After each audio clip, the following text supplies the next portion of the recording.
Last night's national championship taught us something crucial about our own conference. Really crucial. This is Locked On Big 12. You are Locked On Big 12, your daily podcast on the Big 12 Conference. Part of the Locked On Podcast Network, your team every day. Happy Tuesday, everybody. Welcome into Locked On Big 12. I'm Drake Toll from ESPN Central Texas. Thank you for making Locked On Big 12 your first listen every single day.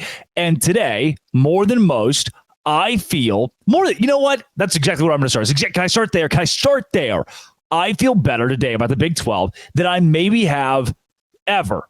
Now, it's not because Texas and Oklahoma are gone. It's not. I'm not going to come in and make the case the Big 12 is overall better because those two. Well, now we have a much better shot at winning national championships. We're much bigger of a. We have a much better angle at becoming a power conference. I'm not going to say that, but I am going to say with the creation of the 12-team playoff and what we've seen, the trends we've seen from this conference in the college football playoff era, the Big 12 can compete for national championships. And there's somebody out there going, "Oh, that's stupid. That's silly." You yourself. Myself, I said a couple of days ago that I think there are about 12 teams in college football that make up the elite, and they're the only ones that can win it all. But what we have seen the last few years is the Big 12 can at least compete for national championships, more so than the ACC even, more so than the dead Pac-12, and, well, because they don't exist anymore, and right on par with some Big 10 teams. What's the best conference in college football? 3, 2, 1. We all say it together. It's the SEC. We can't really argue that. Over the course of the last 15 years, they are the conference that has won national championships. That is the league to beat, period. I can't argue that. The SEC is the best. The Big 12 has never claimed to be the best. Are we better than the SEC in some categories? I think so. But the SEC is number one. Guess what we didn't see in this year's national championship game? An SEC team. That's right. We saw 2 Big 10 teams, or one team for the Pac-12, another team for the Big 10. And what did that show me, especially with Washington being there? We can be there too. I want to take you back, as we look at a 12-team playoff, what that's going to do here, I want to take you back to TCU in 2014, to Baylor in 2014. I want to take you back to some high-flying, fun West Virginia teams or Oklahoma State teams, to a Utah squad that, given the right matchups in a 12-team playoff, could have vied for a national championship. Or in the future, an Arizona team that with a 12-team playoff could certainly get the right matchup and make a deep run. Now, runs are going to exist, the good kind, in the college football playoff era. I after watching last night, I am confident the Big 12 can compete at the top of college football. Last year, TCU went and beat a Michigan team that won the national championship this season. I saw a lot of TCU people tweeting out there, "Oh, TCU would blow out Washington or beat Washington and Michigan this year. TCU would have won a national championship with Max Duggan." I don't know if that's exactly correct. I can't make that case today, but I can say TCU winning a college football playoff game, going to the national championship, and then Washington doing the same thing this year proves that the Big 12 is not in a bad spot. Washington reminds me a lot of a Big 12 team. Honestly, can I be frank with you here? Clemson reminds me a lot of a Big 12 team. And I'm not going to turn this into an expansion conversation, but I am going to turn it into, look where these programs were 15 years ago. From 2000 to 2015, Washington sucked. They went 0-12 at one point. A couple of years ago, they went 4-8 before bringing in Kalen DeBoer. How about Clemson? Between winning a national championship with I think it was Danny Ford wins a national championship there, and then you fast forward to the Dabo Swinney era, and it takes Dabo Swinney a while to get them to national championship caliber. Before that, nobody really cared about Clemson. The Big 12's got a lot of Clemsons. The Big 12's got a lot of Washingtons. BYU won a national championship. Colorado won a national championship. Yeah, so we look at the Washington team and say, yeah, they won a championship in the 90s. Clemson had won a championship in the 90s, and then they were pretty much dormant and now have refound this historic brand of football and are winning at a top level. Washington's doing that. Clemson is doing that. And not only are they doing it, but they're doing it with maybe a bad season thrown in there too. Washington going 4-8. That's proof. TCU just did it with a first-year head coach. That is proof to me that when we have a conversation about the Big Ten, the SEC, and everybody else, it's not really everybody else. Washington, if they were representing the Pac-12, they went to a national championship game, and guess what? They played a Pac-12 schedule. They were a Pac-12 team. They didn't recruit this year's team with the Big 12 or with the Big Ten logo on their jersey. They were, in essence, a Pac-12 team, and the Big 12 It's right up there with the Pac-12. I mean, Utah, this Utah team that's in the Big 12 now that's won the Pac-12 the last 2 years. Utah at its peak has been college football national championship or national title competitive at the very least. That says a lot. Because as we see a Washington team that goes toe-to-toe with Michigan for some portion of this game, Michigan led. You could say they dominated in the very end. They did. I mean, they won it going away. But it looked like for a spell, Michigan gave Washington a ton of chances to get back into the ball game. And a Washington team that reminded me a lot of what the Big 12 gives you. TCU went to the national championship. Kansas State's a team that's played at the top of this league. Iowa State's been good. You just can't name me a Big 12 team where I could go to the SEC and I could tell you, look, Mississippi State will probably never go to the college football playoff. Like in my lifetime, I don't see Mississippi State going to the Elite Eight, if that's what we're going to call it. However, I could see Cincinnati doing that because they just did it. And they competed with Alabama at the very least. I could see Iowa State doing that. I mean, they won 10 games a couple of years ago, right? 10, something like that. I could see Baylor doing that. They won a Sugar Bowl, and they went 3-9. I could certainly see Texas Tech doing that the way they're recruiting with Joey McGuire, and recruiting's a massive part of this. Do you see what I'm saying? Do you see what I'm unpacking? I can see BYU doing it. They had Zach Wilson, a top 5 draft pick, a guy who's at the top of college football for a season, and they won double-digit games. I don't like Mississippi State in the good years. You don't see a whole lot of that. I don't know if they're going to the 12-team playoff. There are a couple of those brands in the SEC where you say, I don't know if we'll ever see Arkansas or Vanderbilt, but a lot of these Big 12 teams over the last, listen, this is maybe the entire thesis with why I think what we've seen over the course of the college football playoffs 4-team tenure that the Big 12 can compete with the 12 team in a very strong, real way. What I'm saying here, the thesis here, every team in the Big 12 has at least been close. Could make a case over the last decade, over the length of the 4-team playoff, that they would have gotten in to a 12-team format. And the ones who may not be able to make that case, maybe Arizona State doesn't have a good year, they're on at least an upward trajectory. It might not truly apply to every team in this conference, but I think it might just. And not only can the Big 12 get there with 3 teams, you heard that case yesterday, maybe 4. I think the Big 12 can win there. You saw it with TCU, and you saw it with the Washington team, who reminds me a lot of a Big 12 team. They just played in the Pac-12, which I think was worse than the Big 12. And then a Michigan team that's not an SEC team. They're a Big 10 team. So we've learned the SEC isn't the end-all, be-all king every year. We've learned that teams from the smaller conferences, a la a Washington in the Pac-12, a TCU in the Big 12, a Cincinnati even, can get to the Final Four, can be in the college football playoff and make some noise. And we've learned that we're expanding to 12 teams. Nothing's going to change that. So with the format being larger, the Big 12 having more opportunities, I walked away from last night's game thinking, now we get a shot. Because used to, we got left out. What happens in 2014 if there's a 12-team playoff? What happens with Baylor and TCU that year? What happens if there's a playoff and Oklahoma State gets in with Brandon Whedon at quarterback? What happens then? Some of these Geno Smith quarterbacked West Virginia teams. What happens? 2017 UCF. I don't know. What if Cincinnati gets the right matchup? What if Utah gets the right matchup? That's a real thing that we don't have to ask that question for anymore. We're going to get to see it. If that doesn't make you excited about the future of this league, you're not a fan of the Big 12. You might be in that 10% of Utah fans that just stink. The rest of you are cool, though. Coming up, how about this? There is very little wrong with bowl season. In my mind, there's very little wrong with bowl season and its structure. This is Locked On Big 12, part of the Locked On Podcast Network, your team every day.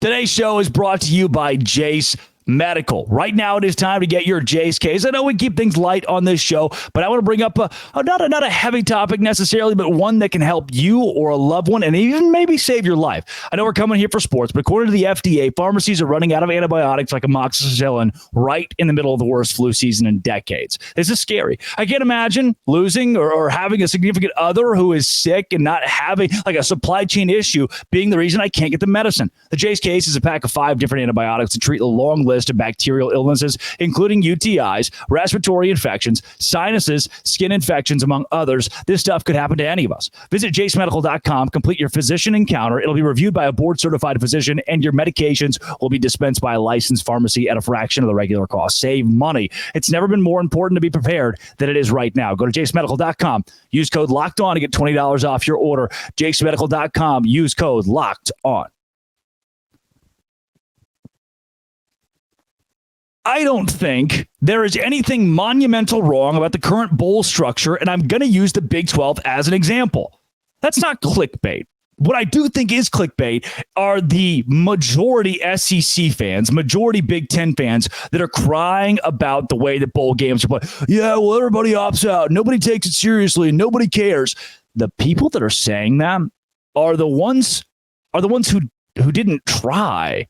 And I get why there are some schools that are in that boat, like at A&M, sure, whatever, your players aren't going to play. And I guess their fans are upset with that. But you have a lot of money and a lot of prowess. I mean, you claim to have a lot of sway in college football, and I'm supposed to bow to you because your players don't want to play? Because guess what, buddy? In the current bowl format, the Big 12 was almost unaffected. I watched every Big 12 bowl game this year, from Texas Tech dominating Cal to Kansas in a wild penalty-ridden shootout beating UNLV to Oklahoma State controlling Texas A&M and then taking the gas off out of pity late in the game. West Virginia smacking North Carolina, Arizona over Oklahoma, and the list goes on. And guess what every one of those games has in common? The Big 12 did not have a lot of bowl opt-outs. We didn't give up. We didn't say, you know what, these bowls don't matter. We used the bowl games for what they're meant for and actually played them. And I don't think that we have to alter the structure of bowls because the big bad SEC teams don't want to be here. Guess what? If you didn't make the college football playoff, you have a bowl game to lean on to be able to practice and give your team more reps, your young guys more reps going into next season. And if it's not your young guys, if it's not your team for next season, if it's an Ollie Gordon type that you don't know if he's going to be back until a couple days before the game, at least that guy, who could be the future of your program, gets more reps.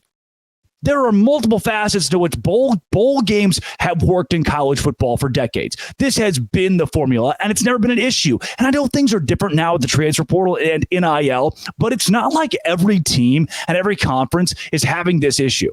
Do we have to change the bowl structure because the SEC has players opting out and players entering the transfer portal? This is a problem for the haves in college football. Listen to this, please. When someone at the cooler says, "Man, there is just a big problem with these bowl games. You got a lot of people." Man, I'm a Texas fan, so I've been watching a lot of these bowl games. There's just a big problem out there. What I want you to say is the problem is from the haves. It's the teams with the most money. It's the teams with the most prowess. It's the Georgias and the Florida States who didn't make the college football playoff who think their season is over. It's not. If you treat the game the right way, if you're a traditionalist in college football, you're going to love the Big 12 because here we don't really give the excuse of, our guy could get hurt. He's got a pretty good draft stock. Or, we had 30 guys enter the transfer portal, so we're going to sit this one out. We probably won't win it. Kansas State went out. Kansas State got ravaged is a word. I don't know if I can use it. They lost a lot of guys to the transfer portal. It was mostly somewhat positive attrition. That's the way I'll put it. I know I'm tiptoeing around Kansas State and their transfer portal situation that I'm still monitoring, but they went out and they won. They didn't make an excuse. They just won. And guess what? The teams that lost, like an Iowa State who lost to Memphis or a UCF who lost to Georgia Tech, their coaches didn't come to the podium and be like, it's the NIL, it's transfer portal. We lost all our guys. We didn't really want to play today. No, that's the rhetoric you get from the haves, the elite teams in college football. The have-nots, the teams that are categorized as blue collar, like those in the Big 12, still take bowl games seriously. I don't have a problem. I watched more bowl games this year than I have in probably the last 5 seasons. I really got glued to it. And I've experienced it. I've been to a Sugar Bowl between Baylor and Georgia in 2019 where like 35 people showed up. The crowd was terrible. And I thought, we got to fix it. We got to change something. There has to be something that we can do to fix bowl games. And now, after watching, I glued to this year's bowl schedule for Big 12 teams, I couldn't help but think, there's not a problem with the teams that actually, like, there are a lot of these teams that are taking bowl games seriously. The true issue is with the haves, the teams that think they're too good for bowl games. I'm not asking your starting quarterback to go out and tear his ACL. I'm not asking your star running back to end his draft stock or his draft chances, whatever. But I am saying, if we stop just looking at the SEC and the Big Ten, if we stop just looking at the top 10 teams outside looking into the college football playoff, even looking at Missouri, who took its bowl game seriously. Like, look, surely we had a couple opt-outs. Sure, we had a couple guys who entered the transfer portal. We're still going to play. That's a large portion of college football. So while the elitists, while those who are screaming to change the game hate bowls and think they're terrible for college football, and maybe you listen to this segment and you think, that's stupid. I think bowl games don't matter. Whatever, man. I watched enough this year. I watched enough Big 12 bowl games to go, you know what? I don't think there's that big of an issue. We're making something out of nothing because the SEC and the Big Ten aren't happy, because their players are leaving, and because they're making excuses for why they're losing. Do you notice that? You notice when Big 12 teams lose, when Big 12 teams lose, we just lose. It was never opt-outs. No, we didn't really want to be here. No, it was a Pop-Tarts Bowl. No, we just lose. But when the SEC loses, though, I promise, it still just means more. You know, we just had guys who didn't want to play. Like, bowl games don't even matter. We should just change the way they do bowl games. No. They matter for teams that actually care about the real, pure parts of college football. The parts of college football that I love. You know? Maybe I'm wrong. Maybe you think we should kill all the bowl games, but I don't see it. I don't see it. Coming up, hey, I really like the Big 12. Can I tell you about it for a second? This is Locked On Big 12, part of the Locked On Podcast Network, your team every day. Today's show is brought to you by FanDuel. FanDuel is where I go to win or lose money. Now, I can't tell you that I win money every time at FanDuel, right? That'd be disingenuous. It's not like I hit every bet, but man, it's fun to do. Somebody goes to the movies for $25 for, like a ticket and popcorn and a drink, and that might be a steal for $25. What if I took that $25? I just put it on Washington's money line. Well, that's what I did. Now I lost it, but I had fun. It was like going to the movies. I spent $25 to watch a great football game with some vested interest thanks to FanDuel. And right now, any new customer gets $150 in bonus bets guaranteed when you place a $5 bet. $150 in bonus bets, win or lose. Live same-game parlays. Find bets in the new Explore tab. Make a parlay in the Parlay Hub. FanDuel.com/lockedon to make your first bet a layup. FanDuel is an official partner of the NFL. I really like the Big 12, and I really appreciate you. Can I be transparent for a second?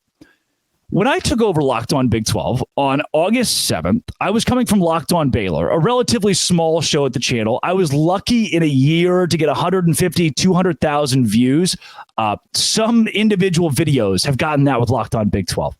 When I took over this podcast, I was biting off more than I could chew, and I didn't know. Look, I went to Baylor. Grew up a Baylor fan, and I thought, could I root for TCU? Could I root for Texas Tech? And what I found out is there are so many of you that I appreciate so much and that make this conference so much fun. You go to the SEC and you find a lot of college football is elitist. You find a lot of programs that are just made up of I don't want to say snobs, but it's not fun. They take the fun out of it as much as they can. And if one fan base can't have more fun than the other, we can't have fun together. No. You go to the Big Ten, punt, fumble, punt. Nothing about that to me. I've never sat down and watched an entire Big Ten game and thought, that's what's great about college football, right? From the fan bases to the game itself. The Pac-12 is dead. The ACC is going to be non-existent in a year. And that leaves to me just the Big 12 that is, again, I'm going to use the word blue collar. And you're a part of that.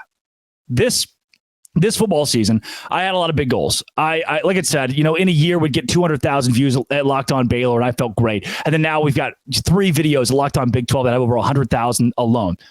14.7 million YouTube impressions, 2.6 now million YouTube views. And not only that, here's the craziest part, the everydayers, those of you who keep coming back, you're insane, by the way. 1.7 million return listeners. Those who just said, I want to keep coming. 150,000 watch hours, 5,600 new subscribers this football season alone. And we're the number 12 American football podcast in Saudi Arabia. Yes. I didn't know what this podcast was going to be. I didn't know the backlash that I would receive taking over. I didn't know if people were going to like me, if they were going to accept me. The fact that I was a Baylor guy, like, oh, he's going to have a Baylor bias, which, by the way, I do not. I didn't know how it was going to go. I just kind of jumped into it. And I was so thankful to have the opportunity, but I was hoping that this would be a place where things would go well, and they have. Can I tell you another story? I'm from a town of 4,429 people. I Googled it. Valonia, Arkansas. It's jumped by like 1,000 to the left. Popping over there. The town of Valonia has one stoplight, a McDonald's, and a Sonic. The Sonic is closed this week. They're remodeling, and that is the biggest news the town has had in a long time. They do have $2 Generals, though. It makes a lot of sense. Valonia, Arkansas, 4,429. YouTube impressions this month, 14.7 million. Okay. That number, the population of my hometown, fits into 14.7 million 3,300 times. That my brain doesn't compute that. Like if I try to picture 14.7 million people, that's the amount of people who have scrolled across this podcast. I can't. I don't know what that looks like. I'm not putting it together. Coming from the town of the Valonia Eagles to Locked On Big 12, and seeing it take off like this in one football season makes me a little emotional sometimes. I've got a full-time job. I'm 22 years old. I didn't get in this podcast thing all that long ago. I've only been doing it for a couple of years. I guess it's only been around for a few years. But I am trying to adjust post-college, being an adult, hosting a podcast every day, having a separate full-time job. I just left my job at ESPN Central Texas. I'm going through a move right now across the country, which I'll be announcing in the next couple of weeks. I'm so excited to announce it. There's a lot going on. And do you remember, if you're out of college now, maybe you'll remember the time where you graduated college, you looked around and you thought, oh, I'm an adult now. That's tough. I've had nights where it's been, 1 a.m. and I've just sat down at this computer with my microphone in hand and thought, this is going to be tough. But the thing that keeps me coming back are not just those numbers, but the people behind those numbers and the people who comment. My mom reads every comment. If it's nasty, she's going to read it to me, and it's going to make me so mad. I hate reading the nasty comments, but I get it. And you're passionate. And I can only be appreciative of that kind of passion that Big 12 brings. From expansion to the new teams, to the new teams, to the irate 8, the whatever you want to call them, the original 8. I just have fun talking about the Big 12, what this league is, and who it's made up of. I don't think I get that same buzz at like a Locked On SEC or a Locked On Big 10. I don't think I'd get that same interaction, that same almost small town feel from a league, from listeners that have sent gifts, who have wished me happy birthday or Merry Christmas or Happy New Year or happy whatever. That's the stuff that goes a long way for a real person. Like, I hold the microphone and I'd speak, and those numbers are big. But I'm a real guy.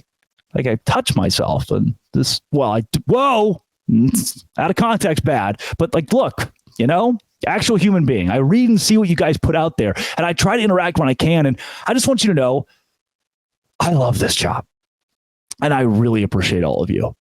And I think the Big 12 is the best conference in America based on the people that have embraced me coming into this show in a difficult situation, who didn't take it out on me and help me build a record-breaking show at the Locked On Podcast Network. And I'm going to keep giving you 100%. That's the one thing I can promise you. When it's 1 a.m. and I sit here with a microphone and the light and everything, I'm still going to give you 100%. That's all I know how to give. And you deserve it. You deserve it. I'm going to keep you in the loop. I know you might be like, oh, this guy clickbait. Bleh. All right. Yes, sometimes. I like you to click on the videos, but I'm never going to make a title where I veer. I'm never going to make a headline or a thumbnail where I veer, where you read it and you think, oh, this is what he's going to talk about. That's what I'm going to talk about. If the title makes the case, that's the case I'm going to make. It might sound crazy, but I usually have something to back it up. So bear with me. Keep bearing with me. And thank you for making Locked On Big 12 your first listen every single day. Wasn't that sentimental? Do you like that? Is that good? Should I do that at the end of every show? Like a 6-minute, just au revoir. Come back tomorrow. I think we should talk at some point about this EA football game. Don't you? Remember they were going to do the football game and I haven't said anything about the football game. This has been. It always will be. Locked On. Thanks for making it your first listen every single day. Dose Grande.